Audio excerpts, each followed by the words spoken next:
Alright folks, now lucky Asian server, they're currently having Dragon Boat Festival 2024 loot boxes.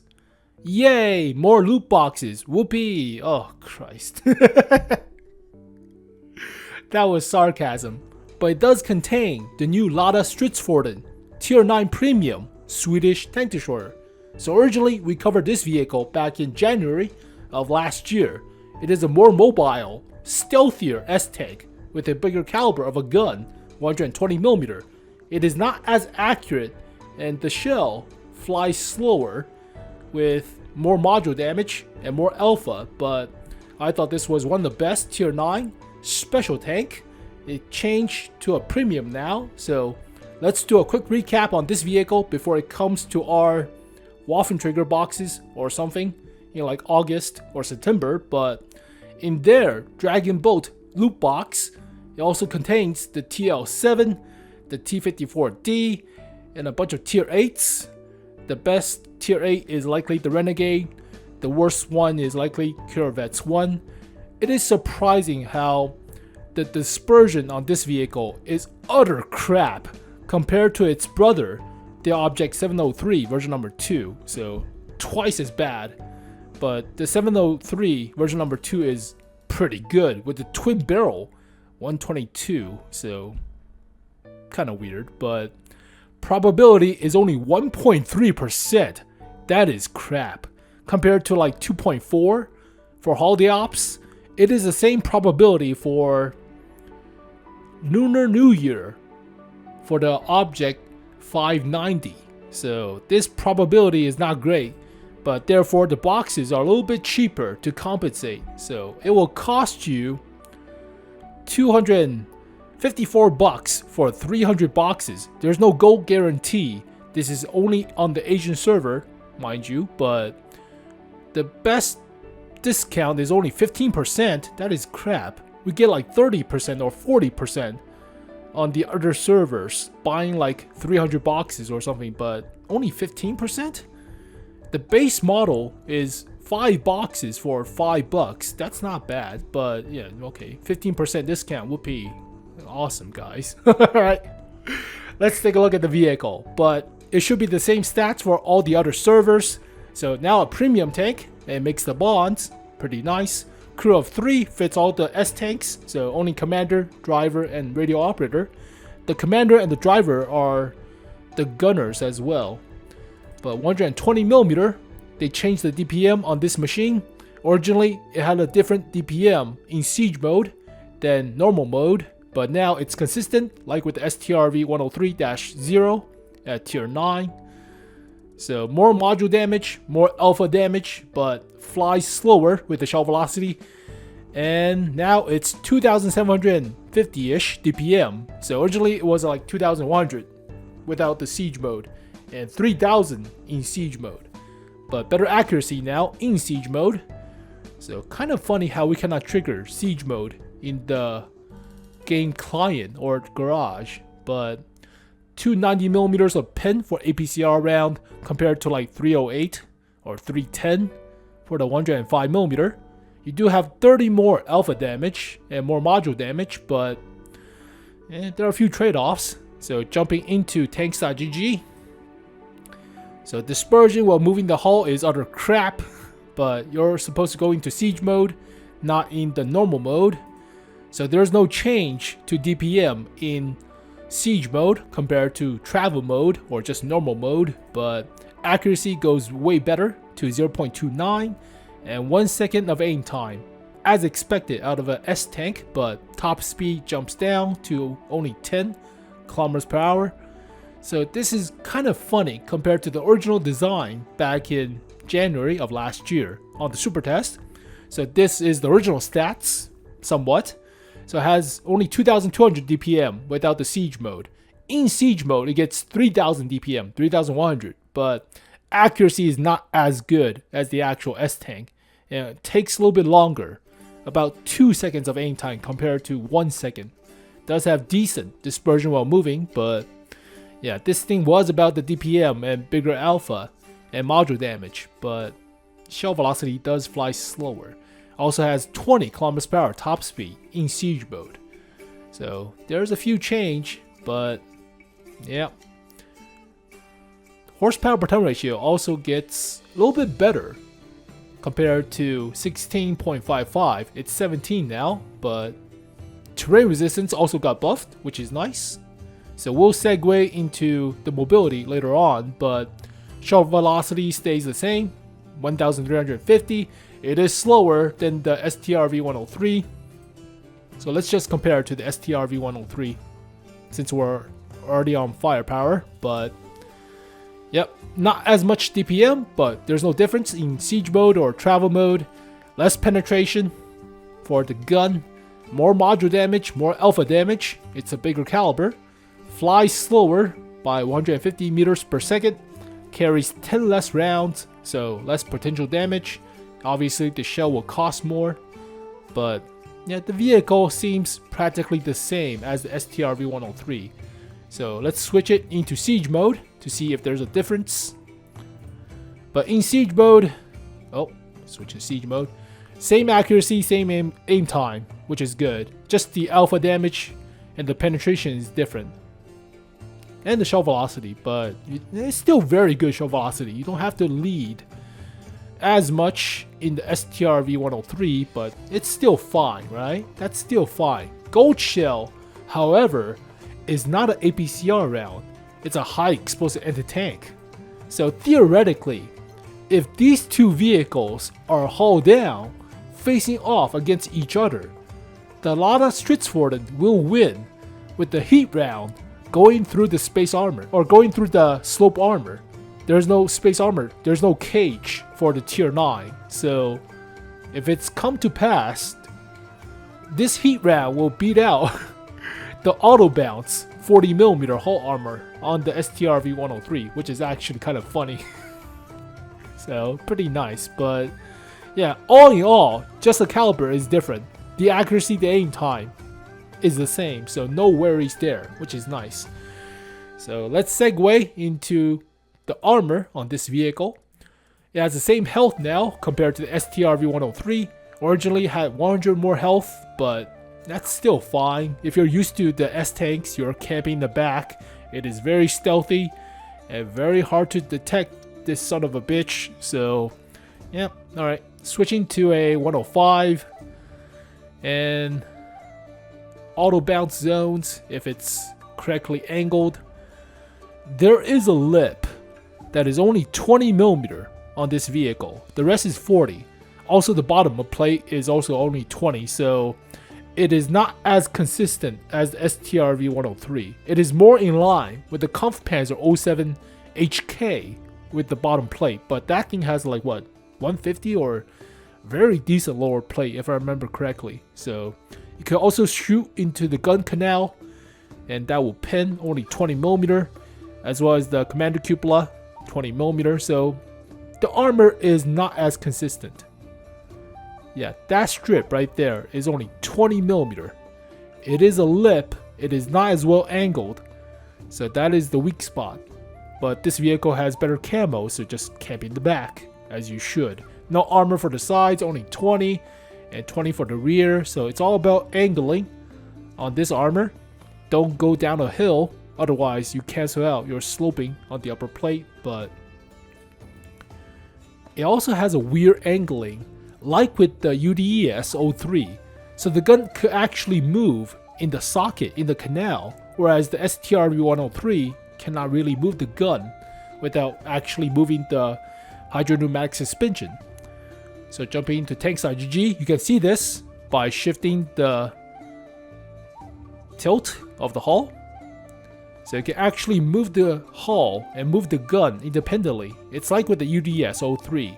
Not as crazy with the gun elevation on that vehicle, but it is separate. So it's not very fixed like with the actual S-tank. You can move about a little bit without moving the hull or the hydropneumatic suspension. But yeah, armor is all about sloping.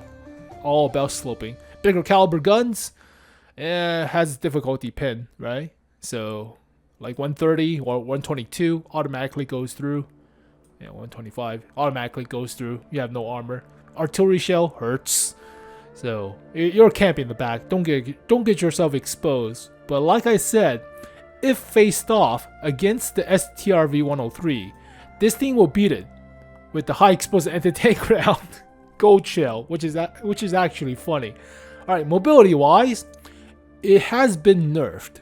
So originally it had 60 km/h top speed, but they buffed the terrain resistance and horsepower per ton ratio, so it's still pretty nimble of a vehicle. Hull traverse is not as quick as the Strv-103, but 17 horsepower per ton ratio is not bad. 50 km/h top speed, 45 going backwards, 31 or so degrees per second for hull traverse, not half bad. But compare this to the S-Tank, better terrain resistance, not as quick on paper hull traverse, but yeah, effective traverse is not as quick as well. You do have better effective top speed, switching back to normal mode for going through soft, which is nice. But this vehicle weighs like half as much as the Strv-103. It is a very light box of a tank. It's practically a 120mm on tracks, practically. So don't ram stuff, obviously. And yeah, don't go towards the combat. Just camp in the back. And yeah, it's still very mobile. 17 horsepower per ton ratio is decent. It is buffed, and terrain resistance got buffed. But yeah, original terrain resistance is kind of, well, it had different terrain resistance in siege mode and normal mode. That is interesting. There's no change now. It's very consistent. No change to terrain resistance or DPM going from siege mode or normal mode. But yeah, a lot better terrain resistance. Holy crap. A lot better. This is more like a heavy tank or fat medium tank, which is nice. Alright, concealment, one of the best camo. Actually got slightly nerfed, but not that much. Originally it was 26.05 compared to 26, so not that much, but very stealthy. Yeah, 26.05 to 26. It is a very, very stealthy vehicle. It's very hard to detect this piece of shit. So even light tanks will struggle, very much struggle. And I think it's one of the best camo out there.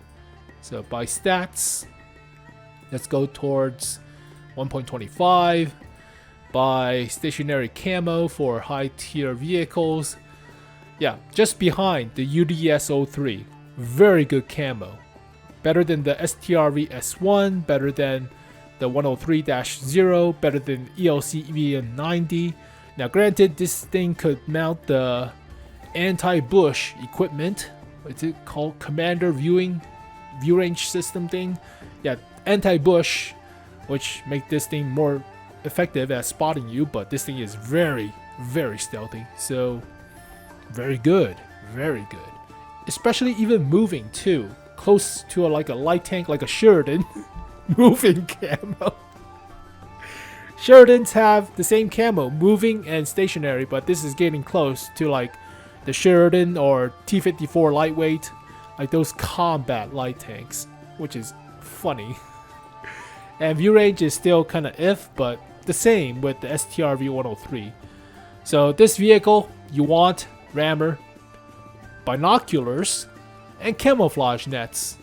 It is very much a camping vehicle, right?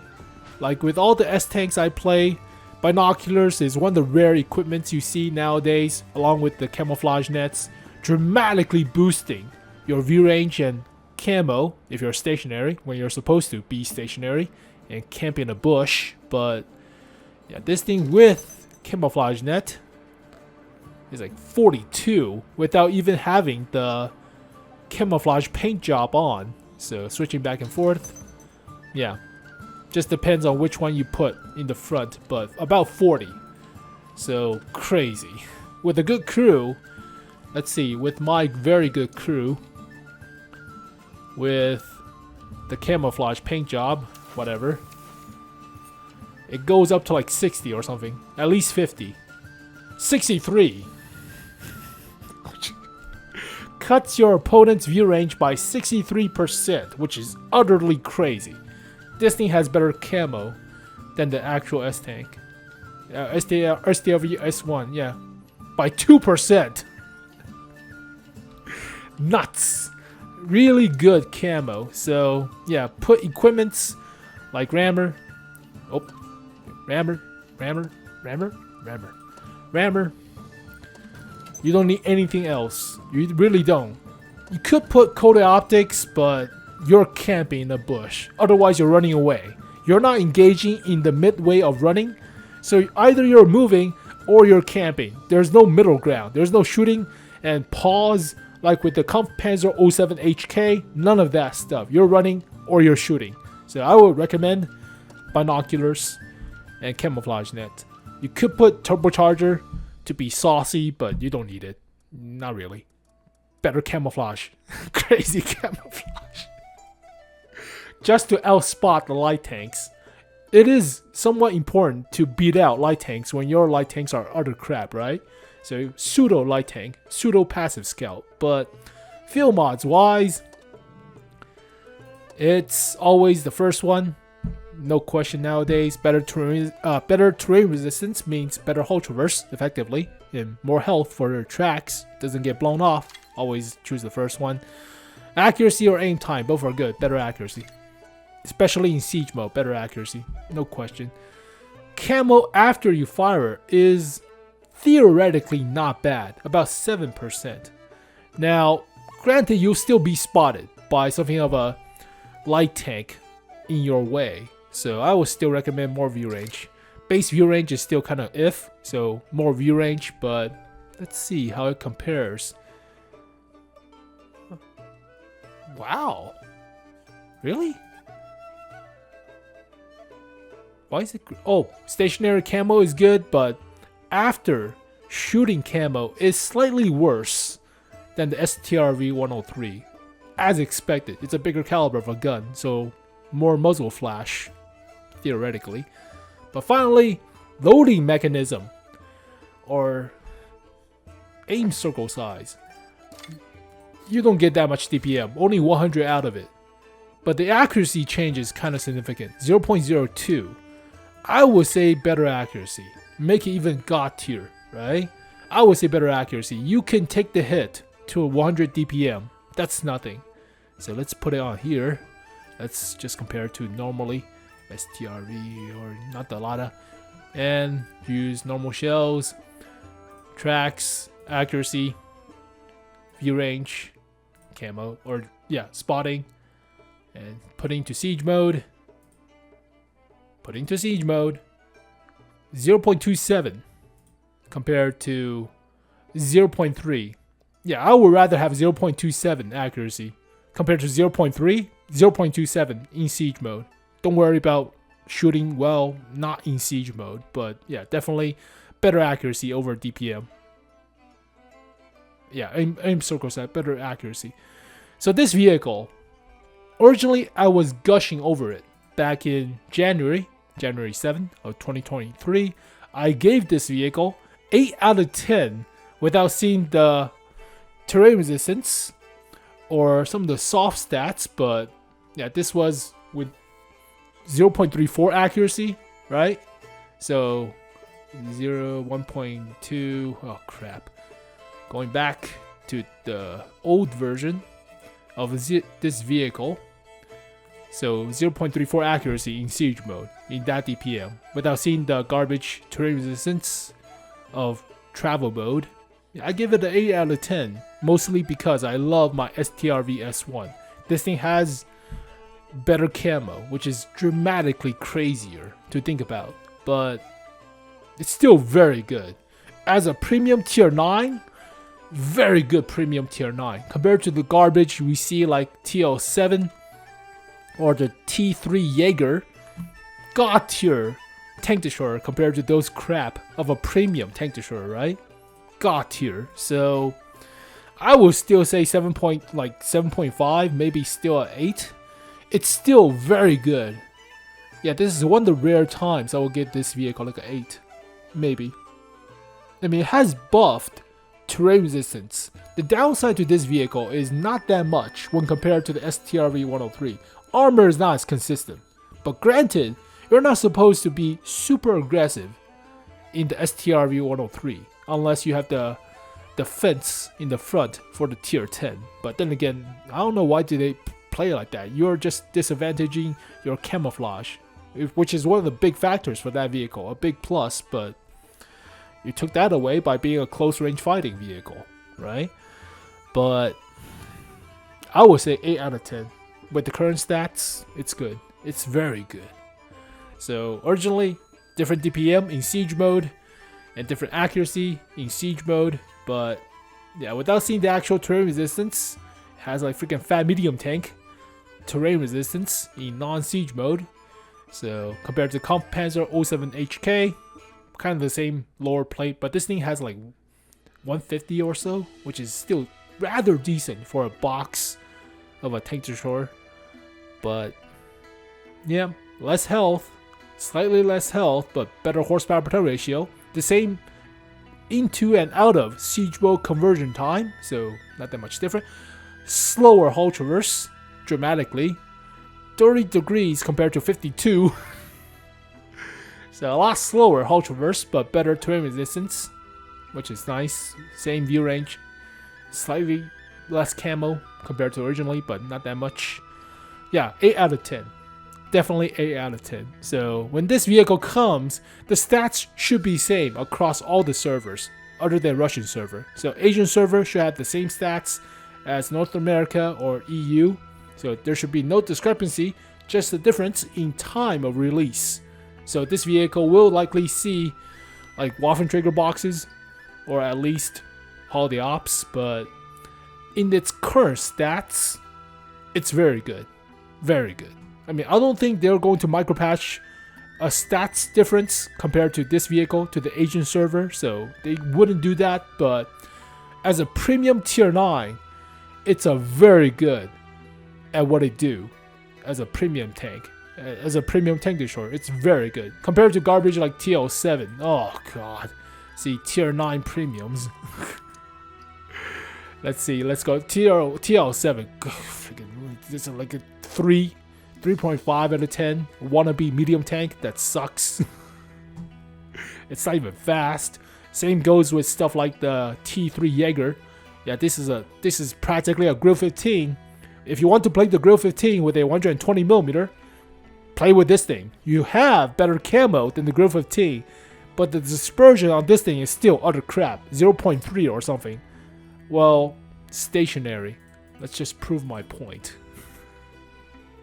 It's utter crap of a friggin' tier 9 premium. T3 Jaeger. What the hell is that thing?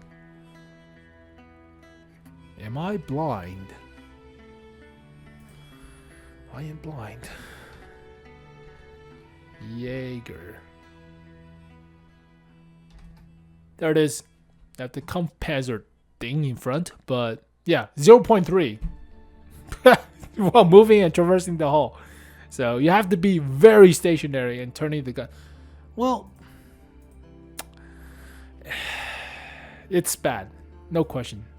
Okay, it's still a little bit better than, okay. Just don't move the vehicle. Don't move the vehicle, just traverse the gun. It's still a pseudo turret. So it's still a pseudo turret. 30 degrees per side. Yeah, pseudo turret. Yeah, tank destroyers wise, or any premium tier 9 wise, you won't get a higher score than this vehicle. 8 out of 10. 8 out of 10. So there you go, folks. The Lätt Stridsfordon, now called Lätt Stridsfordon 120. So we'll eagerly wait for it. Just don't put it into a freaking loot box. They'll put it in a loot box. Oh crap. So as always, thank you guys for watching this video. Hopefully you guys enjoyed it. I'll see you guys next time. Peace.